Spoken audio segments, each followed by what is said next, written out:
So David in Illinois is a theist, pronouns are Hi. he, him, who's calling in to talk about what he believes in why, which is perfect. So welcome to the show, David. You're on with Matt and Eve. Hi. How are you? Hey, doing all right. How are you? Hey, good. Thanks for calling again. Good. No problem. I mean, I just want to discuss spirituality and these things because they're important to me. So. Well, what do you mean by spirituality? I mean, it's a bit of a difficult term to define for me, but I would say that it's a belief in, something that transcends the mundane, right? Something that goes beyond the material existence that we are all subjected to. And, in that sense, it's more desirable than the material, I would say. But, I mean, that's like the most, I don't know, base definition I can come up with. But I'm not sure I understand. I get it that it's very difficult to define, but I don't know how to have a conversation about something if we can't be more specific about what it is. Because when you're just like, it's something greater than the mundane, cool. But so maybe if instead of just flat out trying to define it, if you could describe what it is that you're talking about, then I'd be happy to jump in. I mean, I'm talking about, something that is unconditioned in that, it's the natural state of the mind. So I don't know like where I'm going with this, but it's a practice to bring about the unconditioned mind that is infinitely peaceful and contented. And I would say that, the mundane and the material, owing to its impermanence, is undesirable and stressful, which is why there's a need to go beyond that to achieve a higher sense of joy and contentment in life. Right? David, I think I think that is the basis of spirituality. David, let me try to help, because last night we kind of went around in a few circles. We were able to, have a conversation about the topic of pleasure, which obviously we're talking about something different. And last night, I think where we landed, and when I was like, why don't you call back tomorrow night, is you claimed that there is an objective standard that you would, say that is basically your God. And so can we figure out what that objective standard is and why you believe in this objective standard? How would we detect this objective? Like, can we pick something along those lines that's a little bit easier for us to even know? Because everything you're saying is so abstract. It's just like, oh, okay, this is a random thing that you think. Yeah, I mean, it is pretty abstract because the God that I believe in is not, like the Orthodox Abrahamic God, right? It's more the Hindu concept of Brahman. I'm not sure how familiar you are with that, but I think that is a good place to start with what I believe in. Because I believe that there is a state of mind that is uncreated, that goes beyond the mundane. It transcends impermanence. And I think that is union with the absolute, which is the principle that guides all activity and underlies all activity in the universe. Okay. For example, impermanence is one of those. We're getting back to like more abstract.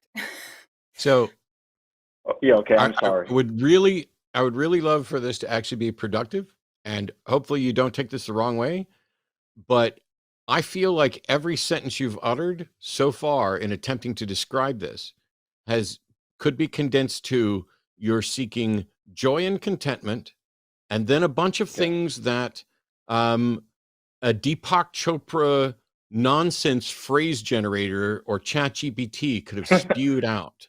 I need something substantive, because if all you're saying is you're looking for joy and contentment, congratulations. But if you're saying that there's some kind of God thing that is a spiritual thing you're seeking, we need to know what it is, how you know it's real, how you're going about seeking it. Is this a valuable truth that you think everybody, this isn't just about what you believe and why, it's why should anybody believe this stuff? I mean, I think there is a state where it's infinitely peaceful, and that's why it's worth, exerting yourself to So let me chase let me let me after try that. this, David. David, let me try this. Okay. Let me just take that one phrase, infinitely peaceful. When the universe reaches heat death and nothing is doing anything anywhere, wouldn't that be infinite peace? I mean, I believe that there will still be activity, albeit on a very minute scale in that case. No, that's not what the heat death of the universe is. I'm saying when the universe reaches heat death and everything stops doing anything, wouldn't that, by definition, be as close to infinite peace as could possibly exist? What could be more peaceful than a universe at peace at heat death?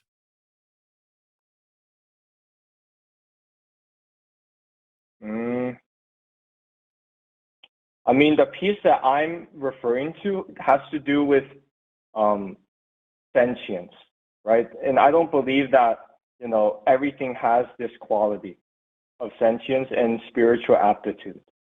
So I don't think that's applicable here. Okay, so you're not talking about infinite peace. You're talking about maximal peace from a sentient perspective. Sure. How do you know what that is, Yes. or how to achieve it, or if it's possible, and why is it the goal?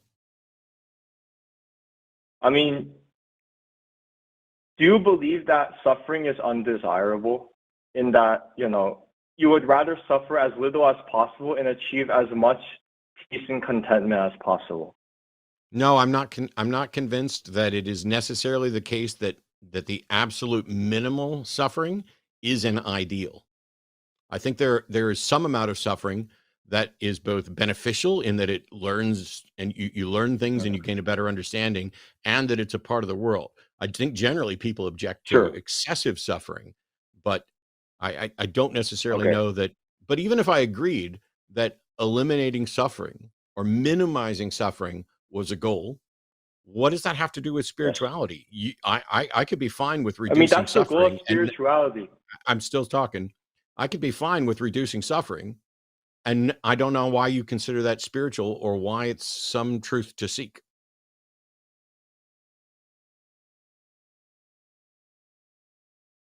Because I think the method for actually achieving that aim is beyond the mundane. As in, material objects and material pursuits cannot actually allow you to attain that. So that's why I think it's, intricately related with spiritual ideas. Can you define the word mundane?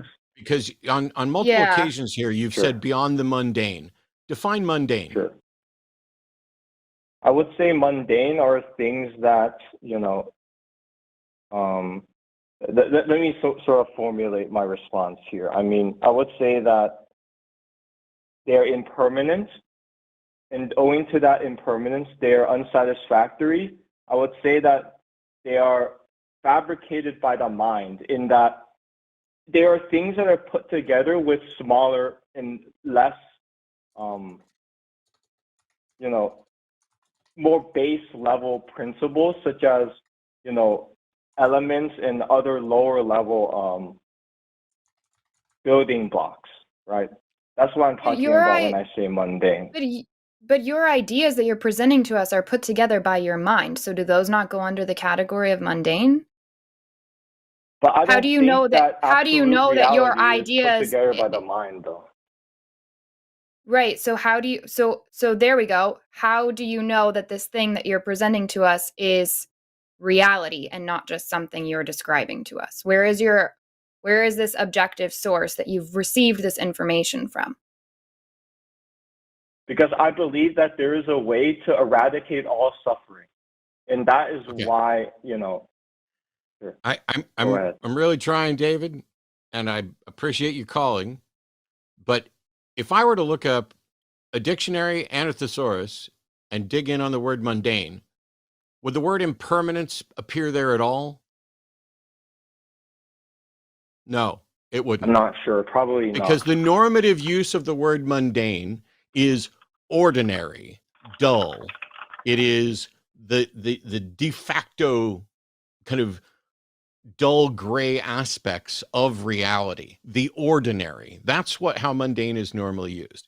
But you seem to be wanting to even build something grandiose out of the ordinary and say a lot of words without saying anything of substance. What is it that your goal is? Because if all you're saying is you believe it's possible to end suffering, I don't care. Yes. I don't care what you believe. I care why you believe it and whether or not the rest of us should believe it. So if you can say all day that you think it's possible to eliminate suffering or that it's not possible to eliminate suffering, but you need to demonstrate, A, what's the goal? Why should that be the goal? And why and how do you think that goal is attainable? I think the goal is to eliminate ignorance about reality and, so to speak, mundane objects, right? Because mundane things are put together by smaller things and they are impermanent. No, but perhaps you shouldn't. No. Go ahead. I'm not just going to let you sit here and say the word mundane over and over as if you said something fucking relevant. You didn't. Mundane things are not just things that are put together by other things. Are you just typing into ChatGPT and having it spew forth whatever you find there? Because I would agree with you. No, let me finish. Sure. I would agree with you that I would like to eliminate ignorance. But eliminating ignorance is about education and increasing understanding about reality. There is no requirement of anything spiritual in order to eliminate ignorance. There's no requirement to talk about the mundane versus with its impermanence and what's fabricated in order to eliminate ignorance. You eliminate ignorance by gaining a more accurate understanding of the world and sharing that understanding. What understanding of the world do you have that is more accurate that you need to share with everybody else? I mean, do you believe that it's possible to go beyond craving through knowledge alone? Because I believe that, it's one thing to have the knowledge. And I'm not saying that, Okay, I'm muting you. Just so we don't have to talk over it. I literally just asked you a question, and your response to that question was to ask me whether or not I believe it's possible to eliminate craving. How is your question in any way an answer to mine? Can you repeat what your question was originally? No, because if you're not going to pay attention to me doing all the work just so you can say mundane 3 more times, why should I do all the work? The question was, what information do you have that reduces ignorance that you feel the need to share, and how do you know it's reliable? I believe that it's not possible to reduce ignorance through study alone. You have to truly internalize what you've studied through meditation and practice. Prove it. I've never had to meditate. I've never, ever in my whole fucking life had to meditate, and I understand a great many things. I teach people a great many things. I've never had to meditate to understand it. Prove it. But understanding something doesn't mean you've gone beyond suffering. I didn't say no, David. Stop. Okay, stop. I'm gonna mute you again. I didn't say one fucking word. Not one about eliminating suffering. I talked about understanding. You asserted that you don't think you can understand without meditation. And I explained that I've never had to meditate and I understand a great many things. And when I asked you to prove it, you went into whether or not you can do it without eliminating suffering. Are you able to have a conversation on topic with us without deflecting to something irrelevant every time we put forward a question, or should we just end the call? Okay, my bad. I mean, I would say that you don't actually understand something unless you're able to put it into practice. So what? So if you truly understand these principles, you should be beyond suffering, is what I'm trying to say. You should be beyond aversion and anger. Why? Do you think that a doctor that understands and treats cancer is beyond suffering? Okay, but that's not the. That was a yes or no. Um, That was a yes or no question, sir. Do you think that a doctor that truly understands no, he's not beyond suffering. then your assertion that understanding makes you beyond suffering is demonstrably false and refuted by your own words? Understanding, like what understanding we're just talking about here is related to spiritual understanding in these topics, not, all understanding, even mundane understanding, right? David, it sounds like you're taking some teachings. It sounds like you're taking like some teachings or wherever you've gotten this information from, and you're not even using the words properly. You're throwing around this word mundane, which you yourself said you needed to go back and look up. And it sounds like you're just, taking what you've heard and saying it over and over again, but there's not meaning behind it. You're not able to communicate that to us. It comes back as this very abstract, or you have to deflect and talk about something else. It's very confusing. Sorry, it might just be because I'm quite, agitated right now and nervous because I don't really talk with people in these settings. So, well, I appreciate that's you probably the reason. Talking. Sure, but I do think that this. Hopefully, this inspires you to go look and see, like, are you really even understanding these things that you're regurgitating? I understand that you may have found some things that are helping you personally, but to imply that these are things like you were doing on my Instagram that all people should follow, you're going to need to have an actual understanding of these things, not just putting them in practice, whatever it even is that you're putting into practice. It sounds like maybe meditation has been good for you. That's super cool. But you're not able to even verbalize why this is objectively better for every other person to do because you can't even verbalize what it's doing. I'm not sure what you mean by I can't even verbalize what it's doing. I mean exactly what I said. What maybe we can narrow it down. What is the practice you're doing that you think everyone else should do because it's so much better than not doing it? I think that's what we've kind of trying to you need to recognize. Mm-hmm. You need to recognize that, being something or obtaining things and, experiencing sense pleasures, those are impermanent. That's the foundation of the practice, right? Can you agree with that at least?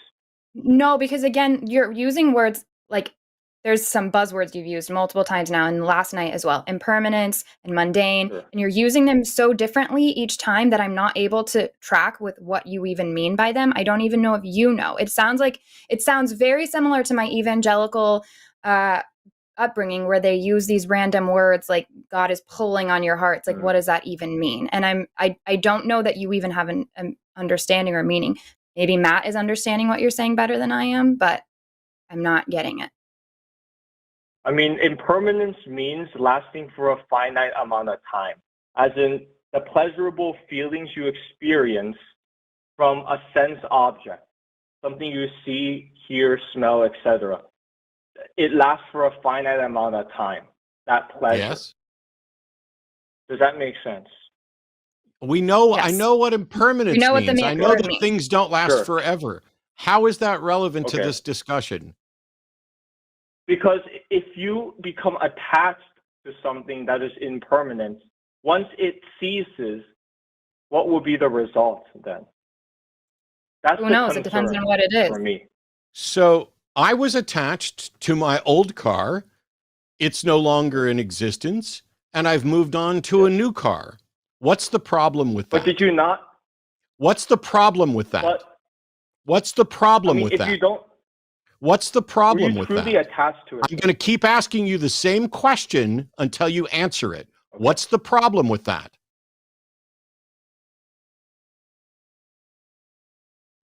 It depends on if you were truly attached or not.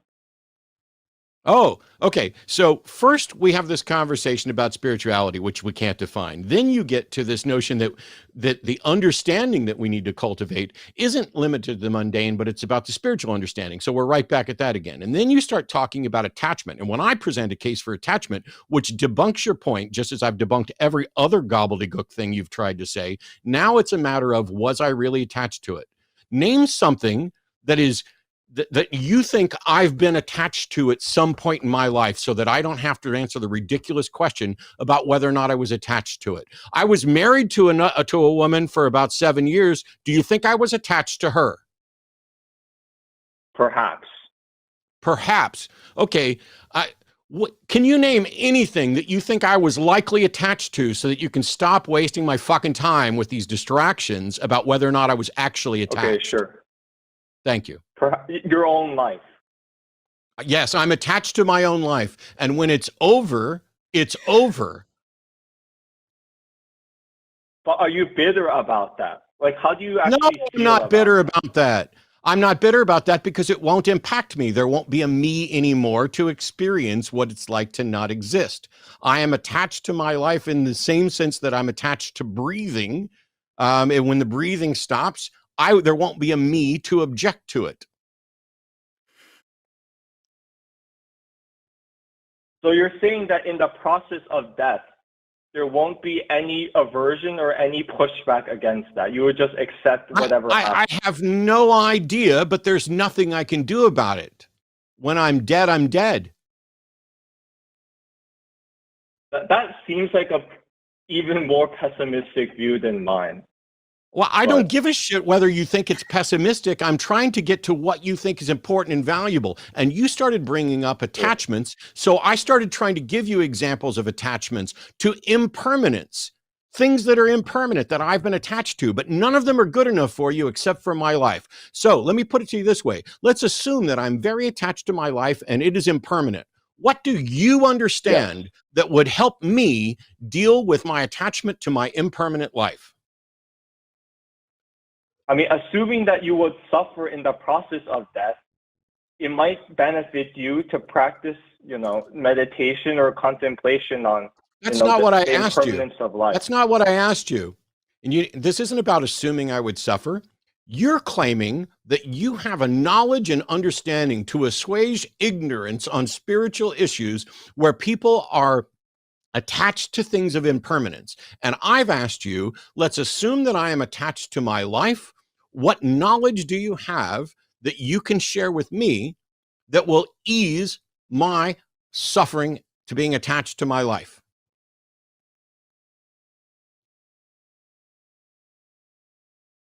First, you should make the mind calm and then contemplate the impermanence of life and truly understand it and reduce whatever aversion or whatever feelings you have towards it. David, can I ask you a question? Go ahead. Sure. So Dave, you're saying that the goal should be to reduce suffering, to not have suffering. I'm saying, I can't speak for Matt, I don't mind a little bit of suffering because oftentimes it ends up resulting in better things. And I understand that this is life and part of being human means that I'm going to suffer sometimes, but I get to also enjoy all kinds of other things. So is my acceptance of suffering not as significant? To me, I think it's actually better to be like, you know what, sometimes there's going to be a little suffering and that's okay. How is that not better than completely rejecting suffering and doing everything you can in life to avoid it? I mean, I don't think you should be aversive to suffering or avoid it because that is just the opposite. But you started this whole thing off saying that the goal is to have no suffering. Why is that the goal? Why would I waste my time on trying to alleviate suffering when I can just acknowledge that it's part of life and deal with it and move forward and enjoy the things that I can? I mean, in that sense, are you not already alleviating your own suffering? And over cool, time, then I'm doing that. Then I'm minuscule, right? Then we agree. Sure. So then I don't need to change fine, anything. I don't need to meditate. I don't need to believe in an afterlife. I don't need to do any of these things that you've done. You were even saying yesterday that people shouldn't masturbate or have self-pleasure because that is going to increase the probability of them having, of them suffering. Sure, and we're just continuing to debunk that over and over and over again. I mean, it truly depends on whether or not you are craving and suffering because of it. Like, if you are honestly sincere in, claiming that you don't suffer because of that, then I don't have an issue with it. No, I'm not saying there's no suffering. I'm saying it's okay. Sometimes there's a little bit of suffering in life, and I am okay with it. I know that when I go on a hike the next day, I'm probably going to be suffering a little bit for it. And I'm okay with that because I get to enjoy an amazing hike. Does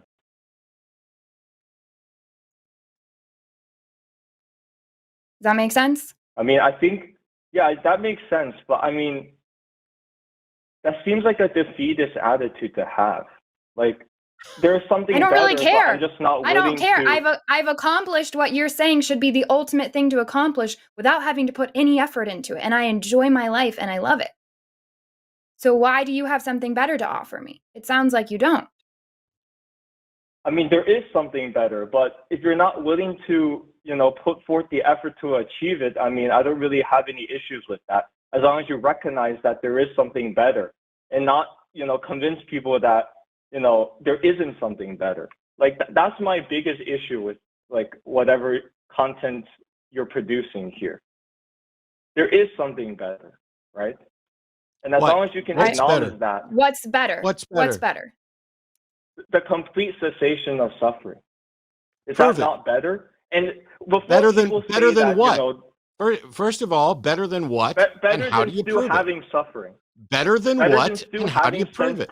Desires. How do you prove it? The state you're in right now. How do you fucking prove it? I mean, do you agree that there's a way to how have do you no fucking aversion prove or anger it? at all? How do you prove it? Okay. How do you prove it?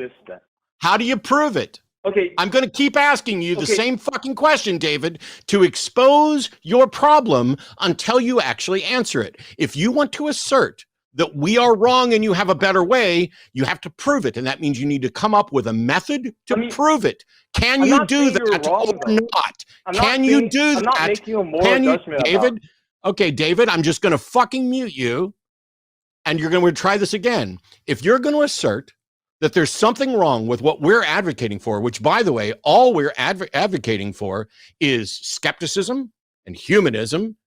That's it. And if you're going to say that there's something better, I'm going to ask you to prove it. And when you want to prove it, that means you have to come up with a method to show that what you believe is better is demonstrably better. I don't know why that's so difficult for you to understand, but I'm going to unmute you now. Can you prove that you have a better way? Or is this just your opinion? Can I ask you a question then? No, you can answer my question. And if you answer my question, then I'll let you ask a question. And if you don't answer my question, you're fucking done.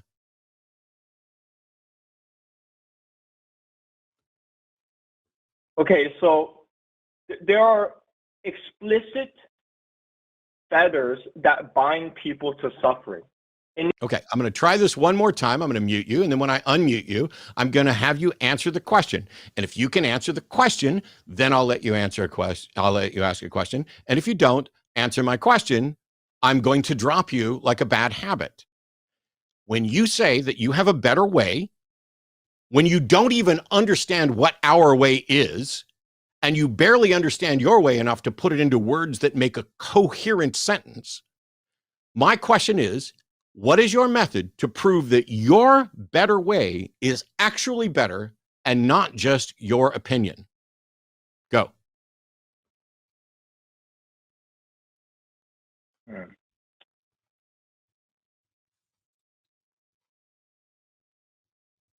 So the premise is that no suffering is better than even a little bit of suffering. All right, I'm going to mute you and I'm going to try this again. I don't need you to restate your premise. You need to hem and haw. I don't need you to try to redefine things that you clearly don't understand. I'm going to ask you this, and this is the very last time I'm going to ask you. Do you have a way to demonstrate that what you claim, which is that you have a better way, is actually true and better, or is this just your opinion? Which of those is the case? I do think there is a way to demonstrate it, if you would allow me to ask you a question. I don't believe you, David, and I think that I'm going to go ahead because you just said that you think there's a way, but you need to ask me a question. So I'm going to let you ask this question. And if the question you ask does not expressly lead to a methodology to demonstrate that your claim is better and true, I will ban you from this show. Do you still want to ask me a question, or do you want to try and answer the other one? I'm not sure. David, I think clearly you don't have a way to demonstrate this. And that's fine. You can just be honest and say, yeah, I can't demonstrate that. Right now, it's my opinion. Go back, sit down. It feels like you're really following a script. Come up with, you should be able to use words other than impermanence, mundane. Like, you should be able to describe this. If it's truth and you have evidence for it, you should have many different ways to talk about it and describe it and communicate it to us. So maybe you need to go back, reflect on what you believe, why you believe it, and see if you even still agree with it. Because the more we're unpacking this, the less you're having the ability to demonstrate anything for us. If you have to ask us questions to demonstrate something, that's not really helpful. Because what are you going to do? How are you going to prove this to anybody? There's absolutely nothing about, and there's no question you could ask me that has any bearing on whether or not you have a sound methodology to demonstrate the truth of your position. When somebody says, Matt, what is your methodology to determine truth? I don't ever have to ask them a question because their thoughts are irrelevant to my methodology to discerning truth. So I will let you ask a question if you want to roll those dice, or you can present your methodology for determining truth, or you can take a break. I mean, the best way to explain it, like the methodology, would be, reducing qualities like anger and sensual desire that create stress, right? But if we're not able to come to a conclusion that these qualities are undesirable, then I'm not sure, I need to go back and contemplate more on that. But if we are able to agree that there are unwholesome qualities, and that by removing these slowly but surely, you will achieve a higher state of happiness, then nope, David, I guess you're done. Can continue. Nope, okay. We're done. This is absolute nonsense. What you described is not a methodology. It was an assertion. You're asserting that reducing qualities like anger and central desire, which create stress, is a good thing. You're asserting that there are unwholesome qualities without demonstrating what they are or why they are. And none of that has anything to do with a methodology to demonstrate truth. It's like you don't even have a clue what truth is. Thanks for calling.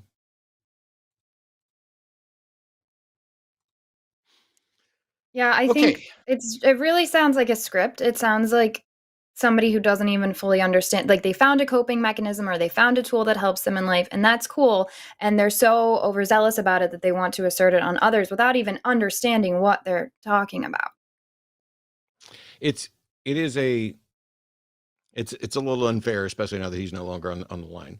But I understand why people say things like, oh, we need to reduce anger and central desire. Well, I don't know what central desire is, but if I hear a story, so for example, someone I debated once was advocating for marrying and consummating marriages with 4-year-olds. If that doesn't make you angry, something is wrong. And that anger is absolutely righteous and productive. It is what stops you from being just like, yeah, that's their culture. It's A-okay. That anger is essential to stopping actual harm to children. So you can't simplify things to just anger bad. I mean, we don't live in the Hulk smash mentality world, and we absolutely shouldn't. And if you have concepts about what you'd like to achieve, like, hey, we should reduce suffering, cool. But does that mean we should reduce all suffering? Should we make it so that nobody ever feels anything remotely bad? Because I can tell you that as bad as a broken heart is, it can lead to better things and better lives. And it's how you find out that maybe what you expected out of a relationship was wrong, and you'd expect and deserve more. You deserve better. And so it's like people like David just want to go straight to an ideal. Like, but if you just think about it and meditate, we can just eliminate it and be exact, it's very binary and religious. And even this whole idea of not having any attachments. I remember going down that road for like 2 weeks one time and realizing, well, then you can't experience joy or all of the ups of life. Like, sure, okay, no downs, but I have a dog that died. Sure, if I was not attached to that dog, I would have had less suffering when that dog died. I wouldn't trade those years with that dog and the joy for anything. That was worth the suffering. It's just, that is such a binary, low-level way of thinking. And it makes me sad because I do think ultimately it's going to keep you from experiencing some of the good things in life. Hello, everyone. I'm Jimmy Snow. I'm the executive producer of The Line. And at night, I sneak into Matt Dillahunty's house and I trade his cereals for other cereals. He comes out and he's like, wait, these are cereals I buy, but I swear I had different cereals. Anyway, would you like to support this channel or any specific show? You can do so over on Patreon or in channel memberships. There are special tiers for special shows or for the channel at large, and it helps us expand programming as well as hopefully very soon launch it in podcast form. Now, also, if you'd like to support, you can like, you can subscribe, you can leave a comment or a super thanks, which is a special highlighted comment that you pay for. Those are fun. And, screw the algorithm, go check out something over here, I suppose. Boy, I hope I can still put those icons there, because if I can't, this is going to look really stupid. I'm going to go buy some Cocoa Puffs and switch out Matt's mini wheats now.